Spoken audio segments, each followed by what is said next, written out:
Hello guys, good morning. তোমরা কেমন আছো? আশা করি তোমরা সবাই খুব ভালো আছো, আর আমিও খুব ভালো আছি। তো আমি প্রিয়াঙ্কা তোমাদের সাথে চলে এসেছি। তো আমার সোনা ছেলেকে নিয়ে আর তার বাবাকে নিয়ে কিন্তু আমরা যাচ্ছি যাচ্ছি কোথায় জানো? ওর বড় পিসির বাড়ি, সেটা হচ্ছে ঝাড়খণ্ড।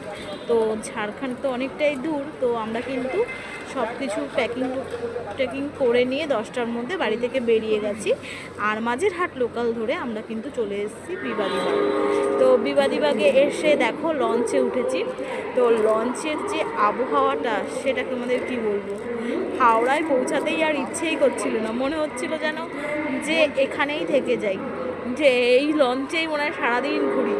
তো আমাকে আর আমার বরকে, আমার ছেলেকে, আমাদের তিনজনকে কিন্তু ছাড়তে এসেছিল ওর দাদু, মানে আমার শ্বশুরমশাই। তো শ্বশুরমশাই কিন্তু ছাড়তে এসেছে, যেহেতু আমরা তিনজন যাচ্ছি, তিনখানা ব্যাগ হয়ে গেছে অনেকগুলো। তো সেই জন্যই কিন্তু শ্বশুরমশাই এসেছে আমাদেরকে ছাড়ার জন্য। তো ছেলেটাকে যতই বলছি একটু ফটো তুলবো বাবা, একটু তাকাও তাকাও, কিছুতেই তাকায় না। তো আমাদের এই দেখো তিনখানা ব্যাগ হয়ে গেছে।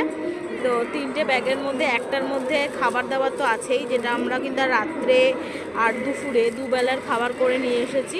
তো তোমাদের খাবারগুলো পরে দেখাবো, যখন খাবো তখন দেখিয়ে দেবো।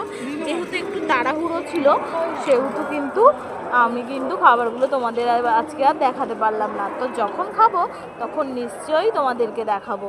তো বলো বন্ধুরা, আকাশটা কেমন লাগছে? আকাশটা কিন্তু জাস্ট ওয়াও লাগছে। আর আজকের ওয়েদারটাও, ও এই কদিন কিন্তু ভালোই গরম ছিল, রৌদ্র ছিল, কিন্তু আজকে কিন্তু সেমন গরম একটা নেই। তো আমরা কিন্তু হাওড়ায় চলে এসেছি, আর হাওড়ায় এসে তোমাদের দাদাভাই এটা কিন্তু কিনে নিয়ে এসেছে। তো টাটা বন্ধুরা, সঙ্গে